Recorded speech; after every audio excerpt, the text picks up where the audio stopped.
بسم الله الرحمن الرحيم. السلام عليكم ورحمة الله وبركاته. إن الحمد لله نحمده ونستعينه ونستغفره ونعوذ بالله من شرور أنفسنا ومن سيئات أعمالنا.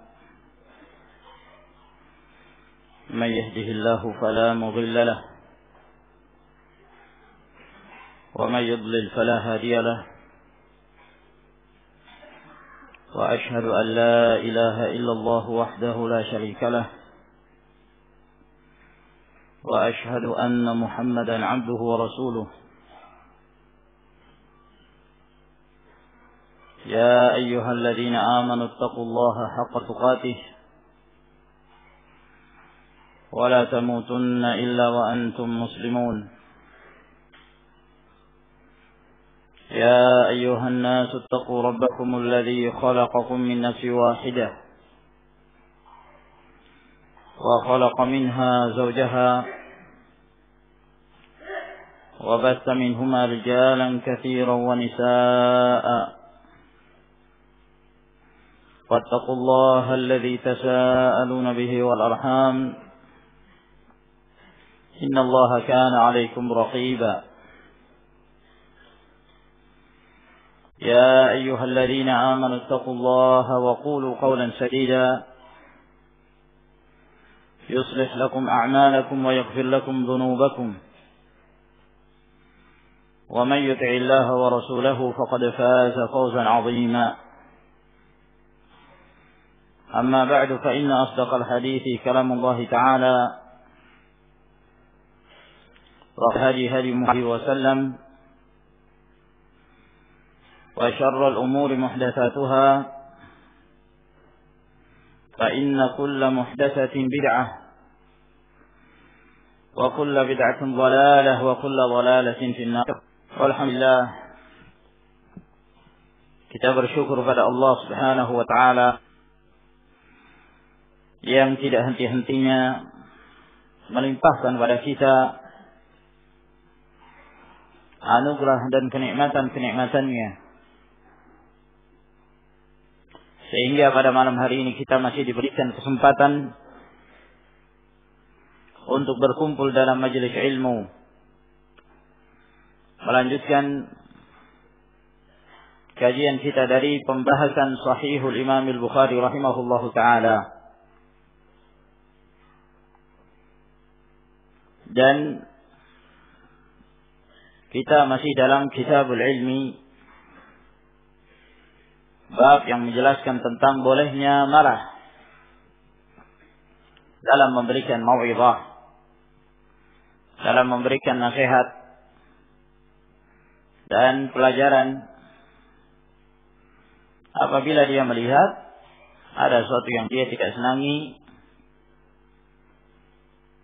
dan hal tersebut mendatangkan maslahah. Dan pada pertemuan yang lalu kita telah membacakan dan menjelaskan hadis Zaid bin Khalid Al-Juhani radhiyallahu ta'ala anhu, di mana Rasulullah sallallahu alaihi wa alihi wasallam ditanya tentang al-luqatah, tentang hukumnya barang yang hilang, ditemukannya barang yang hilang. Dan telah kita jelaskan beberapa hukum seputar masalah ini dan jenis-jenis al-luqatah yang bisa dijadikan sebagai luqatah dan yang tidak bisa dijadikan sebagai luqatah. Dan yang menjadi syahid bahwa Rasulullah sallallahu alaihi wa alihi wasallam tatkala beliau ditanya tentang dhalatul ibil, tentang unta yang tersesat, maka Rasulullah sallallahu alaihi wa alihi wasallam pun marah sehingga memerah wajah beliau sallallahu alaihi wa alihi wasallam. Kita lanjutkan pada malam hari ini insyaallah taala ke hadis yang ketiga, masih dalam bab yang sama. Berkata Al-Imam Abu Abdullah Muhammad ibn Ismail bin Ibrahim ibn al-Mughirah ibn Bardizbah al-Ju'fi maulahum al-Bukhari rahimahullahu ta'ala haddatsana Muhammad ibn al-Ala, telah memberitakan pada kami Muhammad ibn al-Ala, Abu Quraib Muhammad ibn al-Ala bin Quraib al-Hamdani, dan beliau berasal dari Kufah. Qala haddatsana Abu Usamah Hammad bin Usamah Al-Qurashi maulahum. Abu Usamah, beliau juga berasal dari Kufah. Naam, beliau seorang perawi yang sangat terpercaya dalam meriwayatkan hadis. Di samping itu beliau seorang ahlus sunnah, bersih dari noda-noda bid'ah. Sehingga Abdullah bin Mubarak rahimahullah ta'ala menganjurkan pada para thalabatul ilm pada waktu itu untuk mendatangi majelisnya Hammad bin Zaid. Naam, afwan, yang sama Hammad bin Zaid yang disebutkan dalam hadis ini adalah Hammad bin Usamah. Naam, Hammad bin Usamah seorang perawi yang thiqah, sabat. Namun kadang-kadang beliau mentadlis hadis. Kadang-kadang mentadlis. Naam, dalam beberapa riwayat. Namun para ulama menghukumi apabila seseorang mentadlis hadis dan tadlisnya tersebut jarang. Naam, artinya tidak sesering mereka yang dikenal dari kalangan para mudallisin, maka para ulama menerima riwayatnya walaupun dengan bentuk ana-ana, sebagaimana yang disebutkan dalam sanad ini pula. An Buraidin, dari Buraid Abu Burda, Buraid bin Abdullah bin Abi Burda bin Abi Musa al-Ash'ari al-Kufi. An Abi Burda, jadi dia meriwayatkan dari kakeknya Abu Burda. Nah, Buraid juga kunyahnya Abu Burda.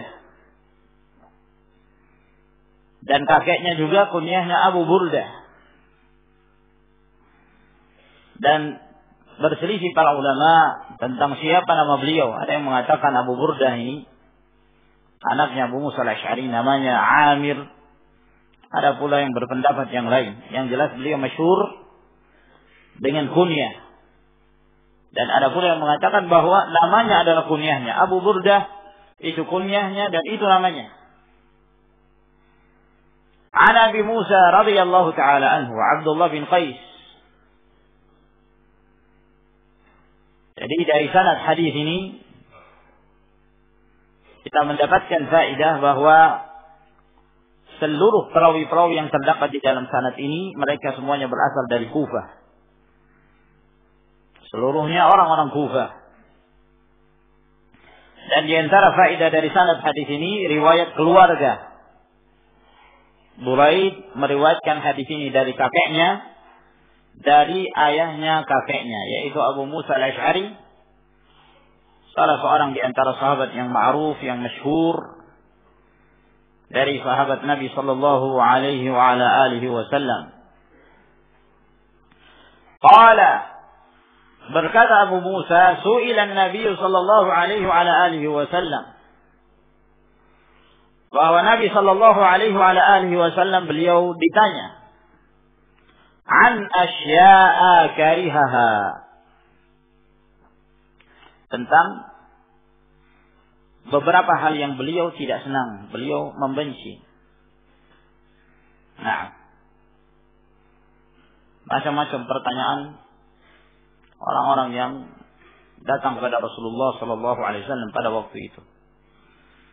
Ada yang bertanya tentang hari kiamat, ada yang bertanya tentang ayahnya dan seterusnya, disebutkan sebagiannya dalam riwayat ini dan sebagian yang lain disebutkan dalam riwayat-riwayat yang lainnya.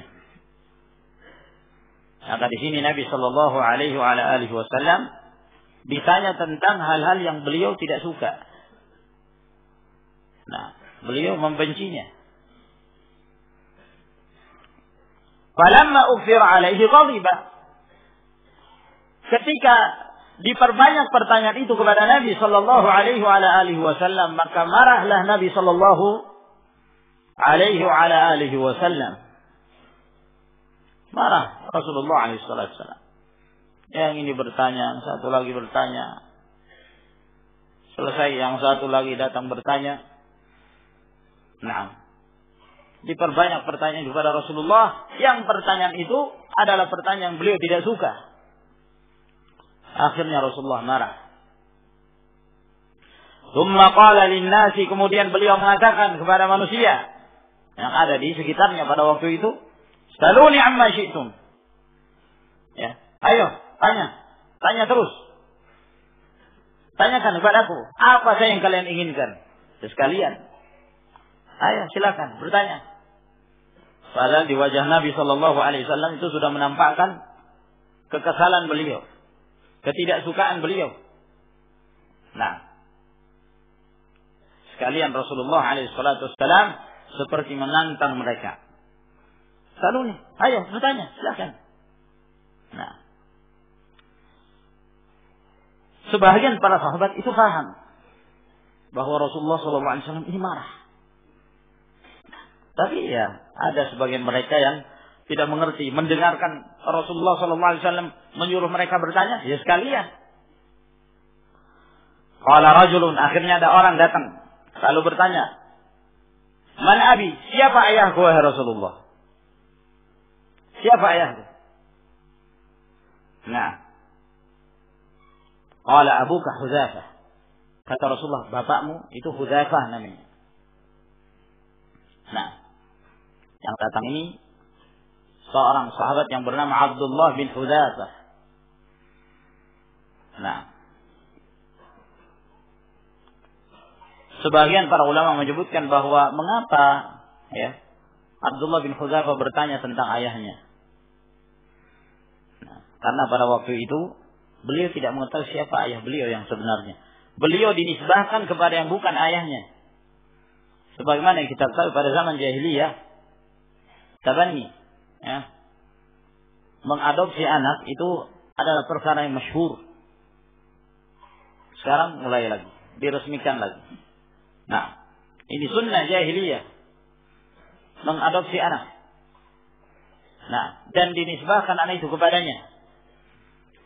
Nah, dan berhak mendapatkan warisan. Ini batil di dalam Islam, tidak dikenal. Nah, yang menunjukkan kebatilan hal tersebut bahwa Rasulullah Sallallahu Alaihi Wasallam telah menakdirkan bahwa Rasulullah menikahi Zainab bintu Jahsh. Yang Zainab bintu Jahsh ini adalah merupakan bekas istri dari orang yang pernah beliau angkat sebagai anaknya sebelum datangnya pelarangan tersebut, yaitu Zaid bin Harithah. Orang-orang menyebut Zaid bin Muhammad dinisbahkan pada Rasulullah Sallallahu Alaihi Wasallam. Maka Allah Jalla wa Ala membatalkan hukum ini. Ud'uuhum li'abaihim huwa aqrabu 'inda Allah.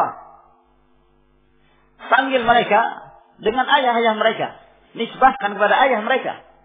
Yang demikian lebih mendekati ketakwaan kepada Allah Subhanahu wa taala.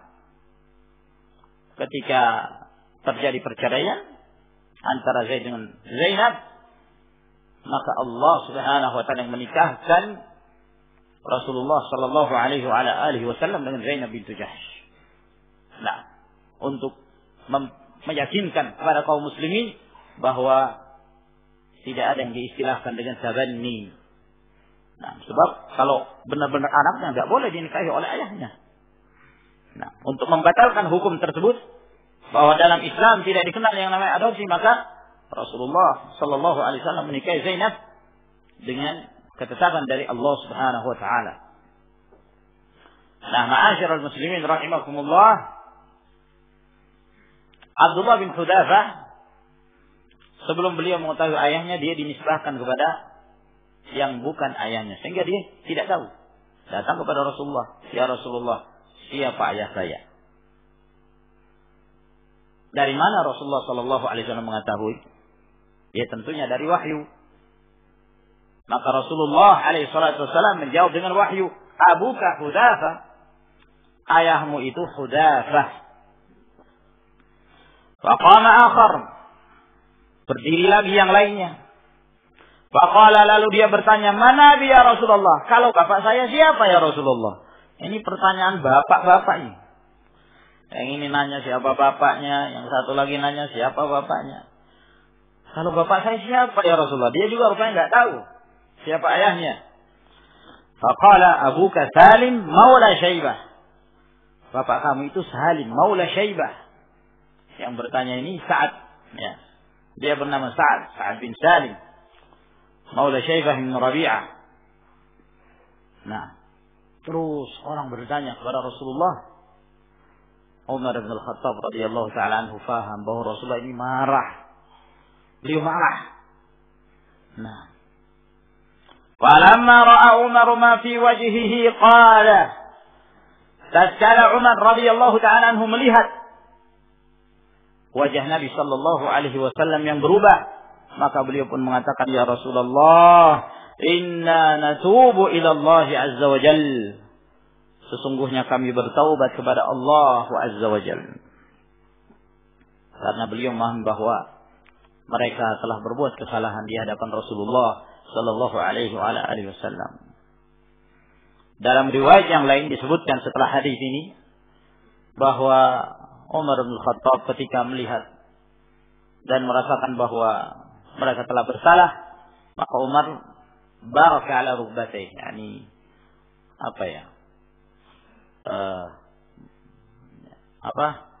dia berdiri di atas lututnya gitu. Paham ya? Nah, yang tadinya berdiri di atas lututnya. Lalu kemudian beliau mengatakan, radina billahi rabban wa bil islam dinan wa bi Muhammadin sallallahu alaihi wasallam rasulah. Kami telah ridha Rabb kami, Allah sebagai Rabb kami, Islam sebagai agama kami, dan Muhammad sallallahu alaihi wasallam adalah rasul kami. Sampai kemudian Rasulullah sallallahu alaihi wasallam meredah kemarahan beliau. Ini hadis yang disebutkan oleh Imam Al-Bukhari rahimahullahu taala. Di dalam hadis ini kita mendapatkan beberapa faedah. Di antara faedah hadis ini bahwa hendaklah seseorang melihat keadaan seorang yang ditanya. Apabila kita melihat ada seorang alim, hendaklah kita beradab. Ya. Di antara adab seorang talibul ilm kepada gurunya, kepada seorang alim adalah husnul su'al. Baik dalam menyampaikan pertanyaan. Nah. Ya. Pertanyaan yang berbobot, pertanyaan yang berfaedah. Karena pertanyaan yang baik itu akan menandakan kebaikan bagi orang yang bertanya tersebut. Nah, oleh karena itu terlihat ya.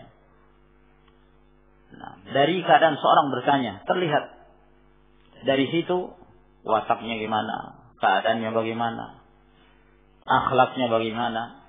Nah, sehingga hal ini yang menyebabkan para sahabat itu takut bertanya kepada Rasulullah SAW. Segan mereka. Nah, khawatir menyinggung Rasulullah, khawatir mengganggu Rasulullah SAW. Sehingga para sahabat itu paling senang kalau ada orang Badui datang dari jauh. Namanya orang Badui, ya, bertanya itu plong gitu, ya. Nggak ada yang bisa menahan. Dari jauh dia sudah terlihat. Kata Talha bin Ubaidillah radhiyallahu ta'ala anhu, datang seorang Arabi dari jauh, dia telah mengeluarkan suaranya. Nah. Sampai kata beliau, yusma'u dawiyyu sauti wa la yufhamu ma yaqul. Didengarkan dengungan suaranya, tapi tidak difahami apa yang dia katakan. Dari jauh sudah terlihat. Nah, mendekat, oh rupanya dia bertanya tentang Islam, apa kewajiban-kewajiban dalam Islam. Nah, ini pertanyaan orang yang Badui, ya, yang masih belum banyak dalam mempelajari Islam. Nah, ini ma'asyiral ikhwah rahimakumullah. Sehingga hendaklah kita memperhatikan kondisinya bagaimana.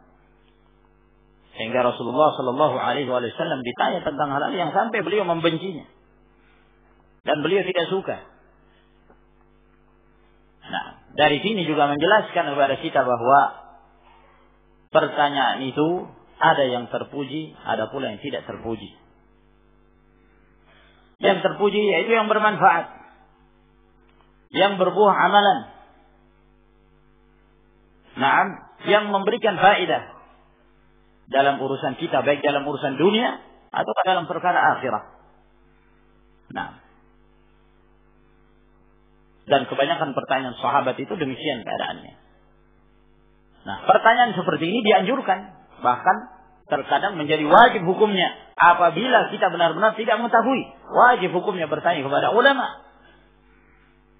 Fas'alu ahla dzikri in kuntum la ta'lamun.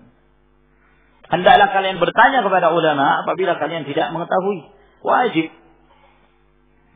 Nah, bertanya kepada alim dalam perkara-perkara yang tidak mengerti sementara dia membutuhkan ilmu dalam perkara tersebut. Nah, pertanyaan yang berbobot ini baik, dianjurkan. Namun ada pertanyaan-pertanyaan yang tercela, yang tidak terpuji. Nah, yaitu pertanyaan yang tidak memberikan faedah, pertanyaan yang tidak menambah keimanan, pertanyaan yang tidak memberikan faedah dunia dan akhiratnya. Nah, ya, sekedar bertanya seperti itu. Seakan-akan pertanyaan hanya sekedar penghabis waktu. Nah, ya, menghabiskan waktu. Nah, ya biasanya yang seperti ini kerjaannya para wartawan, ya. Kalau wartawan kan, ya, yang penting bisa terisi itu kolomnya. Nah, tanya terus. Apa saya ditanyakan, sampai aib orang pun ditanyakan. Ya, yang seperti ini ma'asyiral ikhwah rahimakumullah tidak terpuji, bahkan dicela oleh Allah Subhanahu wa taala. Allah Jalla wa Ala berfirman, "La tas'alu an asya' in tubda lakum tasukum." Jangan kalian bertanya tentang perkara-perkara yang kalau sudah nampak kalian jawabannya lalu membuat kalian berbuat keburukan, tidak menambah keimanan. Nah, dalam hadis yang diriwayatkan oleh Imam Al-Bukhari dari hadis Anas bin Malik, suatu ketika Rasulullah sallallahu alaihi wasallam berkhutbah. Kata Anas bin Malik, aku tidak pernah mendengarkan khutbahnya Rasulullah sallallahu alaihi wasallam seperti khutbahnya pada waktu itu. Di antara yang disampaikan oleh Nabi alaihi salatu wasallam, beliau mengatakan, "Lau ta'lamuna ma a'lam, la dhahiktum qalila, wa la bakaitum katsira." Kalaulah kalian mengetahui apa yang aku ketahui, kalian akan tertawa sedikit, banyak menangis. Kalian akan tertawa sedikit, banyak menangis. Falyadhaku qalilan wal yabku katsira, jazaa'an bima kanu yaksibun. Mendengarkan itu para sahabat menutup wajah-wajah mereka. Nah, ya, menutup wajah-wajah mereka. Sedih mereka mendengarkan khutbah Nabi sallallahu alaihi wasallam. Dalam kondisi seperti itu tiba-tiba datang orang bertanya kepada Rasulullah, "Ya Rasulullah, man abi?" "Ya Rasulullah, bapakku siapa?" Lah, ini momennya nggak tepat ini. Nah, ya, semestinya nasihat tentang surga, tentang neraka, tentang hari kiamat. Nongolnya orang, "Ya Rasulullah, bapakku siapa?" Turun firman Allah Subhanahu wa taala, "La tas'alu an asya'in tubda lakum tasukum." Jangan kalian bertanya tentang hal-hal yang kalau nampak bagi kalian justru membuat kalian berbuat keburukan karena kalian merasa sulit dan yang semisalnya. Maka ini yang disebutkan oleh Ibnu Katsir rahimahullahu taala ketika menjelaskan ayat ini, kata beliau, "Hada ta'dib min Allah Subhanahu wa taala." Ini adalah adab yang diajarkan oleh Allah tabaraka wa taala li ibadihil mu'minin. Kepada hamba-hambanya mukmin. Di mana Allah Subhanahu wa taala melarang mereka untuk bertanya tentang perkara-perkara yang tidak berfaedah. Nah, yang tidak bermanfaat. Yang kalau nampak bagi mereka jawabannya justru membuat mereka itu huruf. Justru mempersulit mereka. Inilah yang diingatkan oleh Allah Subhanahu wa taala, jangan sampai umat ini ditimpa seperti yang telah menimpa Bani Israel pada zaman Nabi Musa alaihissalam. Allah Subhanahu wa taala ingin mempermudah kepada mereka syariat itu. Tapi karena mereka selalu bertanya untuk mempersulit diri, akhirnya Allah persulit mereka. Salah satu contoh yang disebutkan oleh Allah Subhanahu wa taala ketika terjadi pembunuhan pada zaman itu. Apa yang Allah perintahkan kepada Musa alaihissalam? Wa idh qala Musa liqaumihi inna Allah ya'murukum an tadhbahu baqarah. Qalu atattakhiduna huzwa? Qala a'udzu billahi an akuna minal jahilin. Ketika Musa mengatakan kepada kaumnya, sesungguhnya Allah memerintahkan kalian untuk menyembelih sapi. Apa hubungannya pembunuhan dengan penyembelihan sapi? Padahal yang menyampaikan ini Musa alaihissalam. Musa alaihissalam menyampaikan itu datangnya dari Allah Subhanahu wa taala. Allah yang memerintah kalian untuk kalian menyembelih sapi. Kata kaumnya, jangan ngejek. Jangan main-main kamu Musa. Jangan kau mengejek kami wahai Musa. Kata Musa alaihissalam, "A'udzubillah an akuna minal jahilin." Aku berlindung kepada Allah untuk menjadi orang yang jahil. Sudah kan? Jadi Allah cuma perintahkan pada umatnya Nabi Musa alaihissalam untuk menyembelih sapi betina, baqarah. Sembelih itu. Kalau mereka langsung mengamalkan, selesai masalah. Tapi mereka bertanya lagi. Qalu du'u lana rabbaka yubayyin lana ma hi. Mereka mengatakan, tolong engkau berdoa kepada Allah, meminta kepada Allah agar menjelaskan apa ciri-ciri sapi betina itu. Mestinya nggak usah bertanya kan? Allah memerintahkan kalian sembelih sapi betina. Sudah cari sapi betina gampang, banyak. Mereka bertanya. Akhirnya Allah Subhanahu wa taala memberatkan mereka. Qala innahu yaqulu innaha baqaratun la faridun wala bikrun awanun baina dzalik. Faf'alu ma tu'marun. Allah Subhanahu wa taala mengatakan, cari sapi betina yang tidak terlalu tua, tidak pula terlalu kecil. Pertengahan. Ayo, kerjakan apa yang kalian diperintahkan. Akhirnya mulai kan bersulit. Cari yang sedang, tidak terlalu tua, tidak terlalu muda. Maksudnya cukup sampai di situ. Sudah dicari. Nanya lagi. Qalu du'u lana rabbaka yubayyin lana ma launuha. Warna sapinya itu warnanya apa? La ilaha illallah. Akhirnya Allah persulit lagi. Qala innahu yaqulu innaha baqaratun safra faqi'ul launuha tasurrun nadhirin. Allah menyatakan bahwa hendaklah kalian mencari sapi kuning. Kuning sekali. Yang sedap dipandang mata. Nah, ini mulai dipersulit kan? Akhirnya terfokuskan dan dikerucutkan kepada satu warna. Tak boleh cari warna lain. Sudah, mestinya cari. Nanya lagi. Qalu du'u lana rabbaka yubayyin lana ma hiya. Innal baqara tajabaha alaina wa inna insyaallah lamuhtadun. Mereka berkata lagi, tolong minta penjelasan dari Allah untuk menjelaskan pada kami sapi betina yang mana masih tersamarkan oleh kami. La haula wala quwwata. Masih tersamarkan.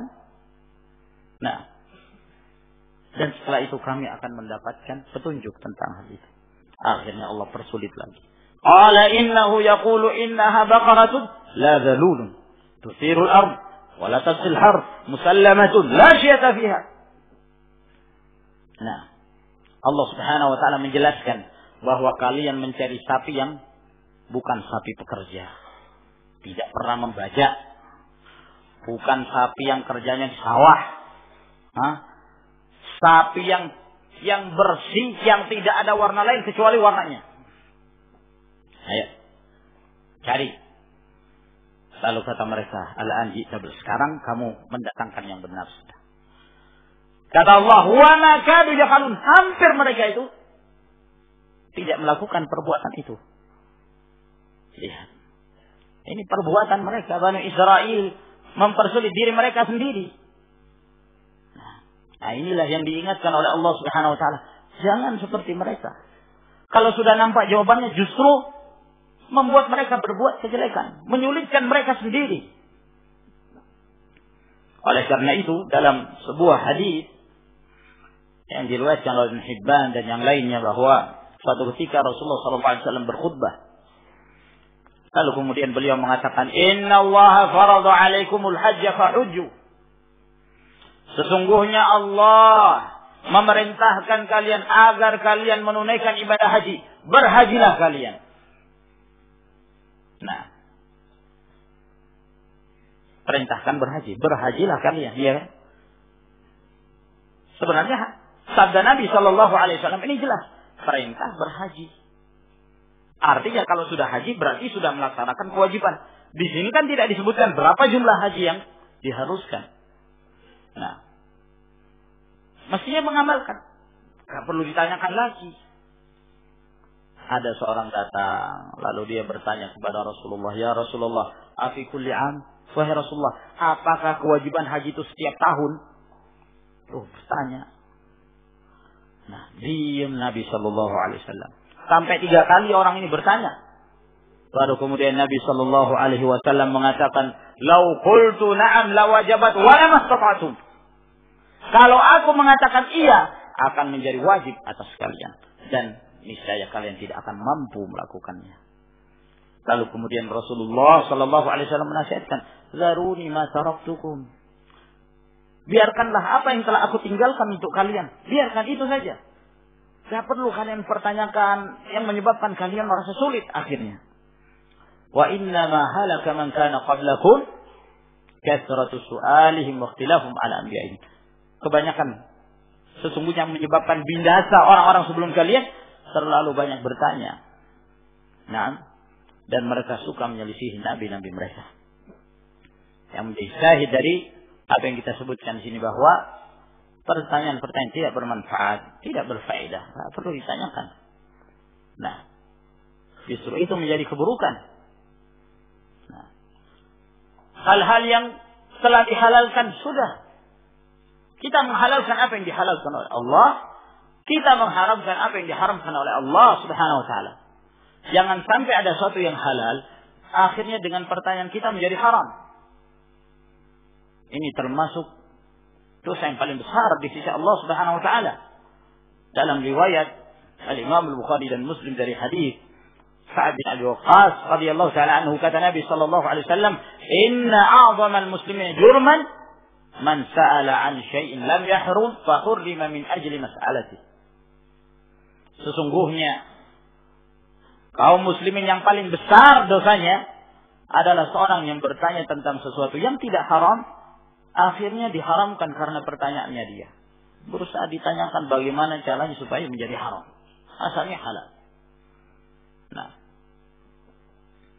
maka ini ma'asyiral ikhwah rahimakumullah menunjukkan bahwa apabila kita tidak bertanya pertanyaan yang beri faedah, nah, dan tidak mengapa bertanya tentang sesuatu yang mungkin bagi kita sesuatu yang kita malu untuk bertanya. Tapi kalau memang itu kebenaran, sampaikan. Tidak mengapa. Nah, dan yang menunjukkan kefaqihan seorang wanita yang bernama Ummu Sulaim, ibunya Anas bin Malik radhiyallahu ta'ala anha, ketika dia bertanya kepada Rasulullah sallallahu alaihi wasallam tentang pertanyaan yang itu mungkin bagi keumuman wanita yakni sesuatu yang malu bagi mereka. untuk mempertanyakan hal itu. Namun kata Ummu Sulaim, ya Rasulullah, Inna Allah la yastahi minal haqq. Fahal 'ala al-mar'ati min ghuslin idza hiya salamat? Wahai Rasulullah, sesungguhnya Allah itu tidak malu dari kebenaran. Artinya kalau memang kebenaran, walaupun perkara yang menurut kita itu malu, sampaikan. Nah, apakah wajib bagi seorang wanita untuk mandi kalau dia mimpi? Nah, di situ ada Ummu Salamah. Nah, sampai Ummu Salamah mengatakan, ya Ummu Sulaim, engkau mempermalukan wanita di hadapan Rasulullah Sallallahu Alaihi Wasallam. Mendengarkan itu Rasulullah justru menegur Ummu Sulaim dan membenarkan Ummu Sulaim, menegur Ummu Salamah dan membenarkan Ummu Sulaim radhiyallahu ta'ala anhuma. Dan Rasulullah Sallallahu Alaihi Wasallam menjawab, "Na'am, idza ra'atil ma." Ya, kalau memang dia melihat ada yang basah. Mimpinya mimpi basah. Maka dia juga wajib mandi walaupun dia wanita. Nah, ini ma'asyiral ikhwah rahimakumullah. Sehingga Rasulullah sallallahu alaihi wasallam membenci pertanyaan-pertanyaan yang disampaikan pada beliau pada waktu itu. Nah, dan di antara hadis ini juga menjelaskan kepada kita bahwa diperbolehkannya marah. Sehingga Rasulullah alaihi salatu wasallam marah ketika itu. Di mana orang-orang ada di sekitarnya terlalu banyak bertanya. Nah, maka ini juga ma'asyiral ikhwah rahimakumullah, perhatikan keadaan seorang alim, seorang mufti apabila kita tidak bertanya kepadanya. Nah, jangan kita memperbanyak pertanyaan sampai menyebabkan dia malal, menyebabkan dia bosan, ya, menyebabkan dia gerah, menyebabkan dia marah. Nah,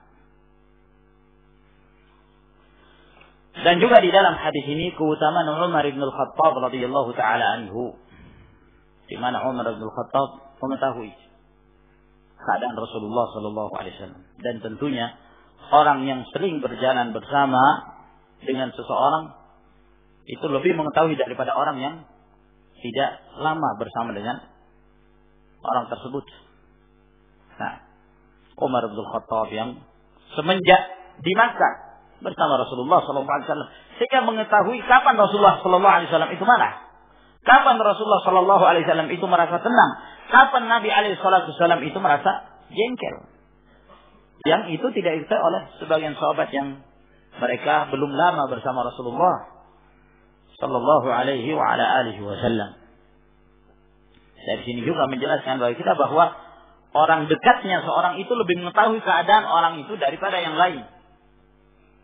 Nah, dari sinilah para ulama ahlul hadis mereka menilai seseorang dan menilai riwayat seseorang dan mengetahui keadaan seseorang dengan ihtikak, dengan bergaul bersama orang tersebut dan mengetahui keadaannya. Biasanya orang yang kalau dia sering bersama, ya, bertahun-tahun lamanya selalu bersama, itu lebih terpercaya daripada yang jarang bersama dengan orang tersebut. Seperti Gundar, ya, Muhammad bin Ja'far Gundar rahimahullah ta'ala. Riwayat beliau ketika beliau meriwayatkan hadis dari Syu'bah Ibn al-Hajjaj. Nah, maka Gundar ini termasuk perawi yang paling terpercaya dalam meriwayatkan hadis dari Syu'bah Ibn al-Hajjaj. Kenapa? Karena Muhammad bin Ja'far ini, ya, ibunya menikah dengan Syu'bah. Kita sebut apa itu? Orang sini bilang ayah tiri, ya. Nah, akhirnya kesempatan bagi Muhammad bin Ja'far untuk mendekati Syu'bah, mengambil hadis-hadis Syu'bah. 20 tahun bersama Syu'bah, sehingga dia paling mengerti tentang hadis-hadis Syu'bah. Nah, dan begitulah, ya, seorang semakin memahami dan semakin terpercaya dalam meriwayatkan hadis seorang karena lamanya dia bergaul. Harmalah bin Yahya At-Tujibi Al-Misri menjadi orang yang paling terpercaya dalam meriwayatkan hadis dari Abdullah bin Wahab, ya, Al-Misri, Abu Muhammad, Karena pada waktu itu Abdullah bin Wahab ini diminta oleh pemerintah Mesir untuk menjadi qadhi. Ya, qadhi. Kalau di Indonesia apa namanya? Jaksa ya. Jaksa atau yang semisalnya. Nah, diminta untuk menjadi qadhi. Beliau enggak mau. Ya. Nah, lihat para ulama salaf itu paling takut kalau dikasih pekerjaan. Suruh menjadi pegawai pemerintahan. Takut mereka. Nah, khawatir mereka menjual agama Allah Subhanahu wa taala. Ya. Sehingga di antara mereka ada yang kalau mau diangkat jadi qadhi itu lari. Nah, termasuk Abdullah bin Wahab ini. Sembunyi di rumahnya Harmalah bin Yahya. Nah, kesempatan bagi Harmalah untuk ngaji, mengambil ilmu dari Abdullah bin Wahab. Sehingga beliau paling mengerti tentang hadisnya Abdullah bin Wahab rahimahullah ta'ala. Orang sekarang ditawarkan jadi jaksa. Jangankan jaksa, Pak RT aja rebutan. Iya kan? Pak Lurah aja rebutan. Sampai ada intikhab juga. Ada pemilunya juga. Apalagi kalau ditawarkan jadi yang lebih tinggi dari itu. Allahul musta'an. Karena disebabkan kurangnya wara'. Nah, orang-orang bergelut dengan dunia, berlomba-lomba untuk mendapatkan dunia. Nah, dan akhirnya Allahul musta'an. Kebanyakan dari mereka la dunia wala akhirah. Dunia tidak mereka dapatkan, akhirat juga tidak. Pengen mendapatkan dunia, ujung-ujungnya korupsi, masuk penjara. Nah, sudah rugi dalam kehidupan dunianya, akhiratnya juga enggak, sholat juga enggak, ibadah juga tidak. Nah, Allahul musta'an. Ya bagus kalau dia masuk penjara kemudian taubat, memperbaiki sholatnya, puasanya, mendinglah. Alhamdulillah, sudah sewajarnya dia melakukan itu. Nah, ini ma'asyiral ikhwah rahimakumullah. Kemudian bab yang berikutnya berkata Imam Al-Bukhari rahimahullah, babu man baraka ala rukbatayhi 'inda al-imam aw al-muhaddits. Bab orang yang barak. Ya. Kita terjemahkan apa ini ya, kawan? Barak. Mendrum apa ya? Berdiri di atas lutut. Apa itu namanya? Ada guru bahasa Indonesia. Bersimpuh. Benar ini, bersimpuh. Nah. Mungkin ya, bersimpuh kali ya. Wallahu a'lam. Ya. Yang jelas bukan sungkemannya. Bukan sungkem. Nah, yakni di atas lututnya. Kata beliau, bab man baraka ala rukbatai. Jadi dia berdiri di atas kedua lututnya indal imam awil muhaddits, di sisi imam atau di sisi seorang muhaddits. Nah, ini untuk menjelaskan bahwa yang demikian boleh.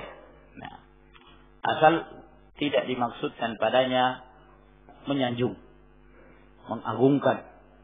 Nah, ustadznya baru masuk ruangan berdiri semua. Nah, ini berlebihan. Nah, atau misalnya mau menghadap ke kiai atau yang semisalnya. Nah, sebelum nyampe ke kiainya dia sudah berdiri di atas lututnya, kemudian jalan sampai mendekati Pak Yai. Nah, nggak boleh berdiri, datang kiai terus salam gitu, enggak. Harus di atas lutut terus jalan. Nah, yang seperti ini mubalaghah, berlebihan. Nah, yang tercela. Nah, namun kalau yang dimaksudnya sekedar dia seperti itu keadaannya karena, ya, intinya bahwa asal hukumnya diperbolehkan, yang jelas tidak dimaksudkan padanya mubalaghah fi ta'zim, berlebihan dalam berikan sanjungan.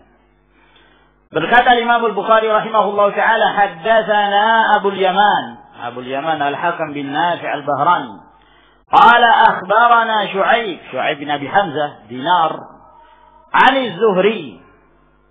Az-Zuhri Muhammad bin Muslim bin Ubaidillah bin Abdullah Ibn Shihab Az-Zuhri Abu Bakr Al-Madani, qala akhbarani Anas bin Malik. Anas bin Malik Abu Hamzah khadimur Rasul sallallahu alaihi wasallam,